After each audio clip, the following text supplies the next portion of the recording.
যাও দুনিয়ার জমিনে যেই ছোট্ট ছোট্ট বাচ্চারা ইন্তেকাল করেছিল, কেউ একদিন, 1 ঘন্টা, 1 মিনিট, 1 বছর, 2 বছর, 3 বছর, 4 বছর, 5 বছর নাবালিগ যে বাচ্চাগুলা দুনিয়া থেকে বিদায় নিয়েছে, ওই বাচ্চাগুলাকে আমার কাছে তোমরা হাজির করো। ছোট ছোট বাচ্চাগুলাকে আল্লাহর সামনে হাজির করা হবে। আল্লাহ বলবেন, কি রে, আজকে কিয়ামতের মাঠ, আমি বিচারক, আমি বিচার করব। কারোর সঙ্গে কোনো স্যাক্রিফাইস নাই, কোনো কনফার্মাইজ নাই, ইনসাফের বিচার করব, ন্যায় ইনসাফ কায়েম করব। যার মধ্যে যে ভুল পাইব তাকে সেই হিসাবে শাস্তি দেয়া হবে।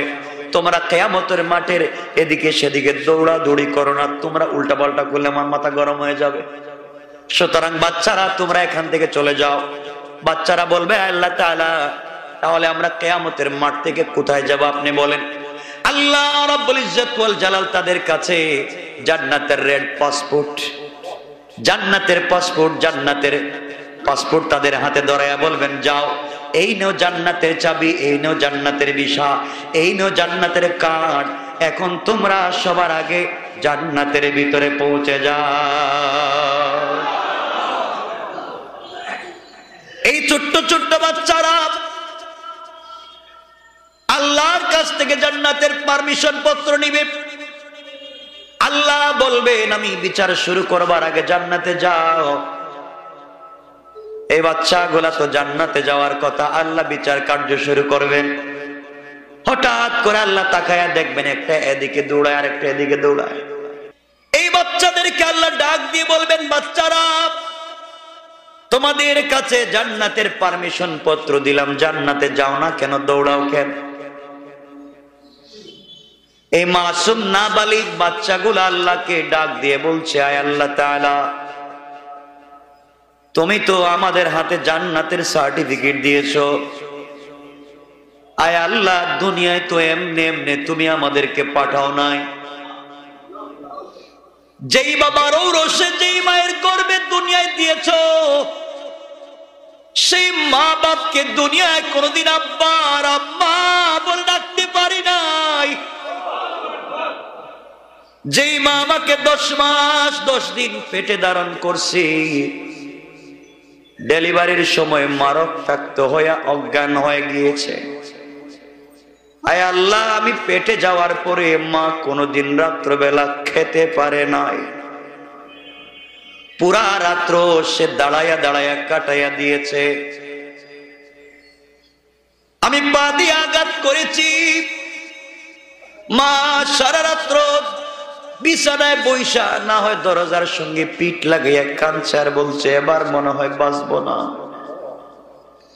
আয় আল্লাহ, আমি মায়ের পেটে যাওয়ার কারণে মায়ের রুচি কমে গেছে। মায়ের ঋতুস্রাব বন্ধ করে আমার খাবারের ব্যবস্থা করেছিলেন আপনি, এই জন্য মায়ের শরীরের রক্ত কমে গেছে, মা দুর্বল হয়ে গেছে। এত কষ্ট দেওয়ার পরে ডেলিভারির সময় 2-2.5 বালতি ব্লাড গিয়েছে। মায়েরা সন্তান জন্ম দেওয়ার সময় যখন চলে আসে, অনেক মা আছে, ডাক্তার যখন বলে বাচ্চাকে দুনিয়ায় নিয়ে আসতে হলে যে কোনো একজন বাঁচবে, হয়তো মা না হয় সন্তান, 2 জনকে বাঁচানো যাবে না। ওগো আল্লাহ, এই সময় আমার মা বলেছে, ডাক্তার, দরকার হইলে তুমি আমাকে মেরে ফেলো, এরপরেও আমার বাচ্চাটাকে দুনিয়া দেখাও। আয় আল্লাহ, এত কষ্ট করলেন আমার যেই মা, ডেলিভারির সময় যেই মাকে নিয়ে যাওয়া হয়, যেই মা লাল বেনারসি শাড়ি পরে আমার বাবার বাড়িতে এসেছিল, আমাকে দুনিয়ায় আনতে গিয়ে সেই মা ছেঁড়া কাপড় পরে যখন ওটিতে যায়, লেবার রুমের দিকে যখন মাকে নিয়ে যাওয়া হয়, মা ছোট্ট ছোট্ট বাচ্চাদের গলা জড়াইয়া কান্না করে বলে, বাবা, আর মনে হয় কোনোদিন মা বলে আমাকে ডাকতে পারবে না, আর কোনোদিন মনে হয় বাবা আমার কুলে ঘুমাতে পারবে না, কোনদিন মনে হয় তোকে আমি নিজের হাতে খাওয়াতে পারবো না।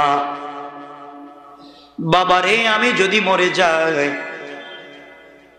তোকে দুনিয়ায় রেখে গেলাম, মায়ের কবরের সামনে গিয়ে একটু দোয়া করিস।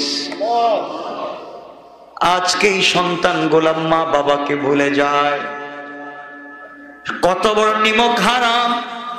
সন্তান গোলাম মা বাপকে ভুলে গিয়া তার লাইফের সব থেকে বড় কলিজার টুকরা হয়ে যায় তার কাছে শ্বশুর শাশুড়ি আর বউ। অনিমক খারাপ, তুমি কেমনে তোমার লাইফে তোমার শ্বশুর শাশুড়ি আর বউকে তো কদর করলা, মা বাপকে করলা না। আমি বলতেছি না শ্বশুর শাশুড়িকে ভুল বুঝবেন না, কিন্তু আগে আপনার মা বাবার হক আপনাকে আদায় করা লাগবে। কথা বলেন, আওয়াজ করে বলেন।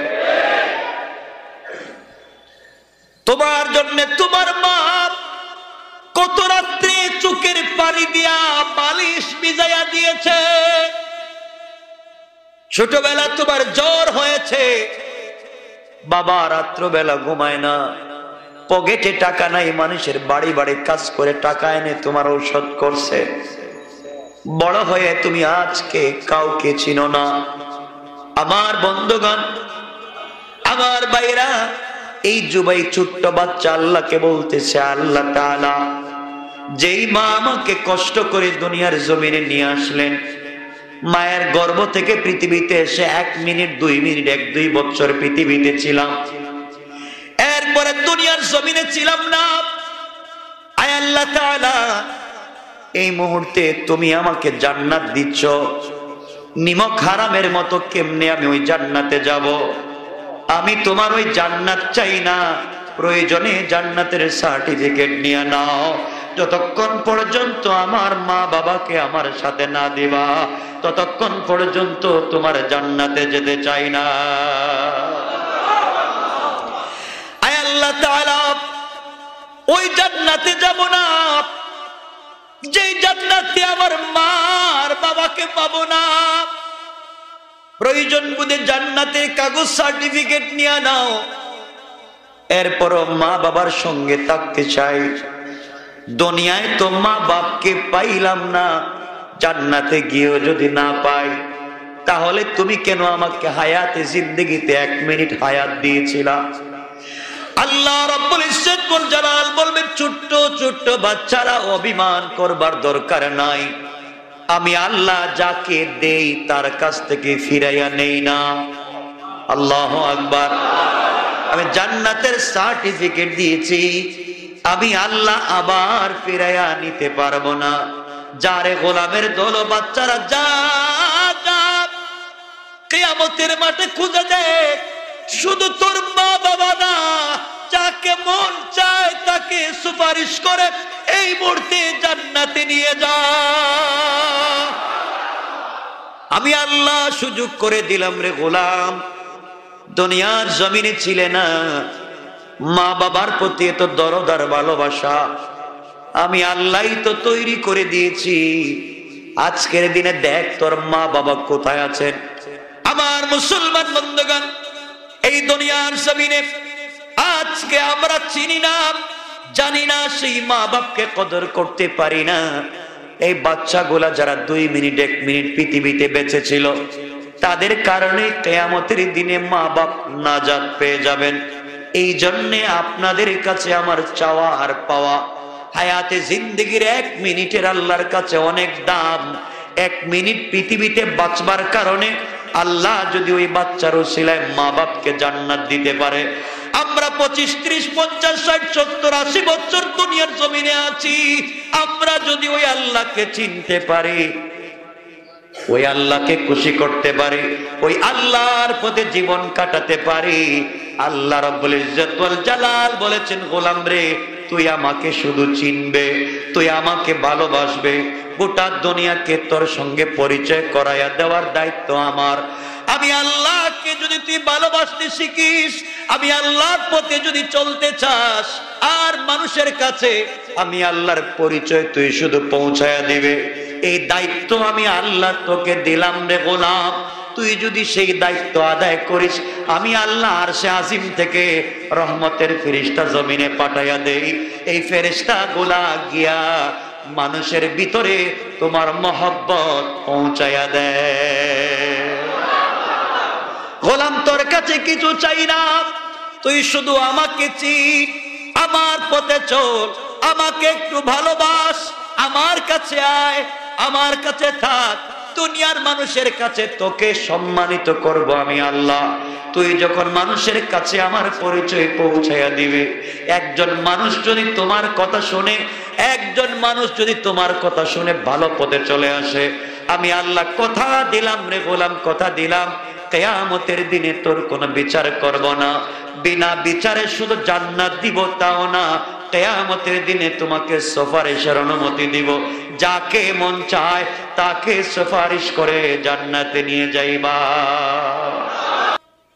শোনো মুসলমান, এক মহিলার দুইটা বাচ্চা একসাথে দুনিয়ায় জন্ম নিয়েছে। আমি আরেকবার বলেছি, শুধু বুঝাবার জন্য বলতেছি, এরপরে কি বলবো শুধু শুনবেন। এক মহিলার দুইটা সন্তান একসাথে জন্ম নিয়েছে, যমজ।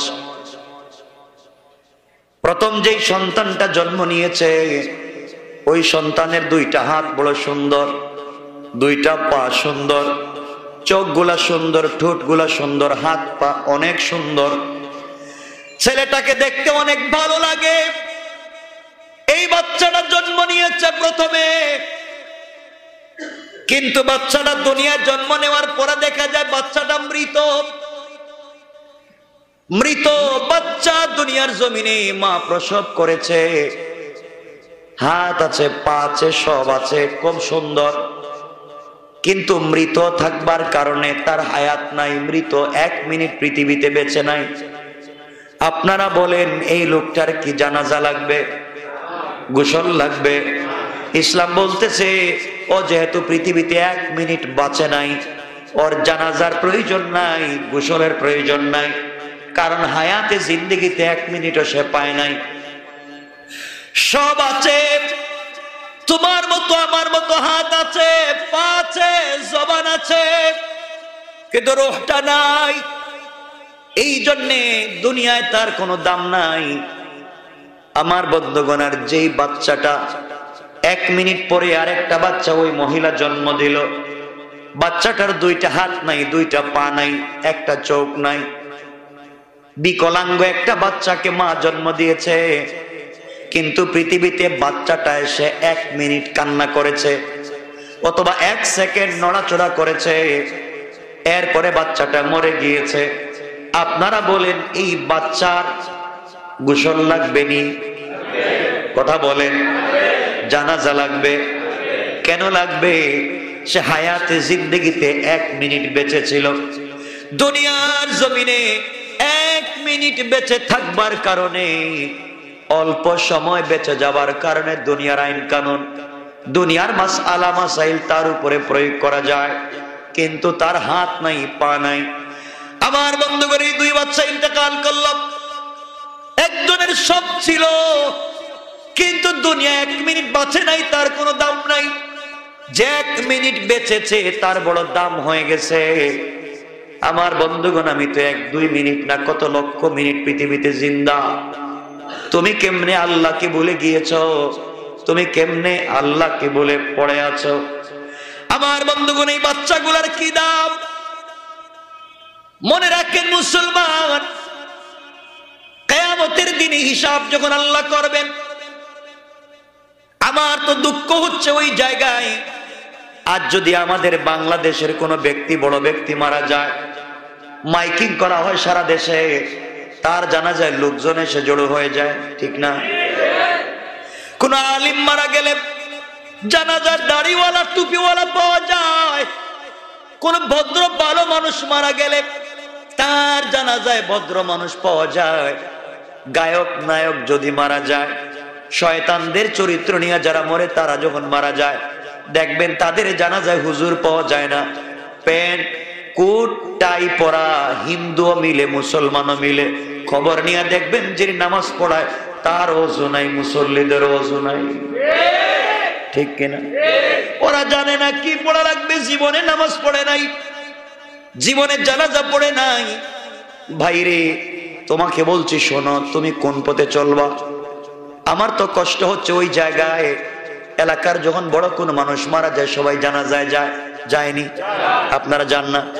গিয়ে কি দোয়া পড়েন? আপনারা দোয়া পড়েন আল্লাহুম্মা গফির লি হাইয়িনা, পড়েন না?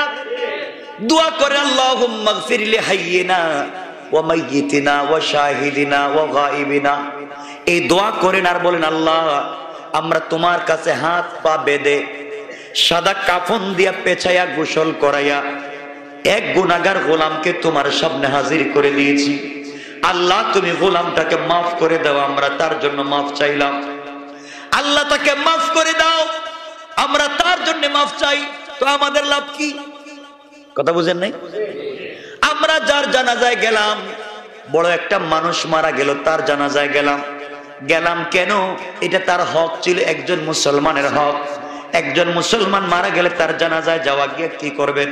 নিজের জন্য দোয়া করবেন না মৃত মানুষের জন্য? কথা বলেন। এই মৃত ব্যক্তির জন্য দোয়া করবেন আর বলবেন আল্লাহ আল্লাহুম্মা গফির লি হাইয়িনা ওয়া মাইয়িতিনা ওয়া শাহিদিনা ওয়া গায়িবিনা। এরপরে বলবেন মুসাগিরিনা ওয়া কাবীরিনা। এভাবে দোয়া করতেই থাকবেন। দোয়া তো করলেন তার জন্য, আল্লাহ হাত পা বেঁধে একজন অপরাধীকে নিয়ে আসছি, হাজার হাজার মানুষ জানাজায় হাজির, দোয়া করলাম আল্লাহ তাকে তুমি মাফ করে দাও। করিনি? আল্লাহ চাইলে মাফ করতে পারেন, নাও করতে পারেন, কিন্তু আমরা বাচ্চাদের জানাজায় যাই না।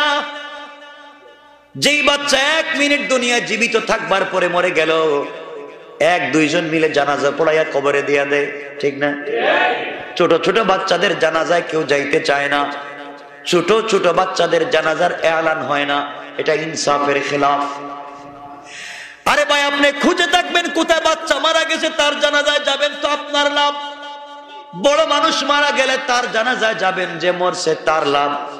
আর ছোট মানুষের জানাজায় গেলে আপনার লাভ। আপনি তো বুঝেন না, কারণ কোরআন জানেন না, বুঝেন নাই। বড় মানুষের জানাজায় গিয়ে তার জন্য দোয়া করলেন, আর ছোট মানুষের জানাজায় গিয়ে আপনি কি বলেন? আল্লাহুম্মা জাআলহু লানা ফারাতাও ওয়া জাআলহু লানা আজরাও ওয়া যুখরা ওয়া জাআলহু লানা শাফিআও ওয়া মুশাফফা। মেয়ে হলে বলবেন হালানা, ছেলে হলে বলবেন হুলানা। এর অর্থ কি দাঁড়ায়? এর অর্থ দাঁড়ায় আল্লাহ তোমার কাছে একটা মাসুম বেগুনাহ ফেরেশতা নিয়ে হাজির হয়ে গেলাম। আয় আল্লাহ, যে বাচ্চাকে নিয়ে তোমার সামনে হাজির হয়ে তোমার হাওয়ালা করে দিচ্ছি, আয় আল্লাহ এই মাসুম বাচ্চার উসিলায় তুমি আমাদেরকে মাফ করে দাও। আরে নিজের লাভ। বাচ্চাদের জানাজায় জানেন না দোয়ার অর্থটা কি? বাচ্চাদের জানাজায় যান না। এই লোকটা তো 1 মিনিট বাঁচলো, কয়েকদিন বাঁচলো না, বালিগ ছিল, তার কোনো গুনাহ নাই, তার জানাজায় আপনি যাবেন। দোয়ার অর্থ হচ্ছে আল্লাহ যাকে নিয়ে আসছি ও তো মাসুম ফেরেশতা, ওর কোনো গুনাহ নাই, নির্ঘাত জান্নাতি। জান্নাতি একটা মানুষকে তোমার সামনে নিয়ে হাজির, এর ওসিলায় তুমি শুধু আমাদেরকে মাফ করে দিবা তা না, কিয়ামতের দিনে তাকে আমাদের জন্য সুপারিশকারী বানাইয়া দাও। শাফিআ ওয়া মুশাফফা। কিয়ামতের দিনে বাচ্চাকে আমরা যারা হাজির হলাম তার জানাজায় আমাদের জন্য সুপারিশকারী বানাইয়া দাও। আবার দোয়া করলাম আল্লাহ মুশাফফা, কিয়ামতের দিনে ওই বাচ্চার শাফাআতকে তুমি কবুল করে নিবা। কোন সুবহানাল্লাহ। আপনারা বলেন কার জানাজায় যাওয়া দরকার? কথা বলেন। বুঝেন না তো আপনারা। এই যে কোরআন যে পড়েন নাই, কোরআন জানেন না, এজন্য বুঝেন না। কেউ মারা গেলে সারা দুনিয়া থেকে আপনারা আমরা হাজির হই জানাজায় এসে, আর কোন বাচ্চা মারা গেলে আমরা খবর জানি না, ঠিক না? যাবেন তো নিজের লাভ। হায়াতে জিন্দেগির 1 মিনিট পাইছে, ও হায়াতে জিন্দেগিতে যত মিনিট পৃথিবীতে বেঁচেছে তার কোনো গুনাহ নাই, এর জন্য তার দাম। আর যেই লোকটা বৃদ্ধ হয়ে বড় হয়ে মারা গেছে, গুনাহ করেছে, এই জন্য তার জন্য আমরা মাফ চাই। আর যে গুনাহ করলো না তার পক্ষ থেকে আমরা সুপারিশ চাই। এই জন্যে আমরা জানাজায় হাজির হব। কার কথা বলেন?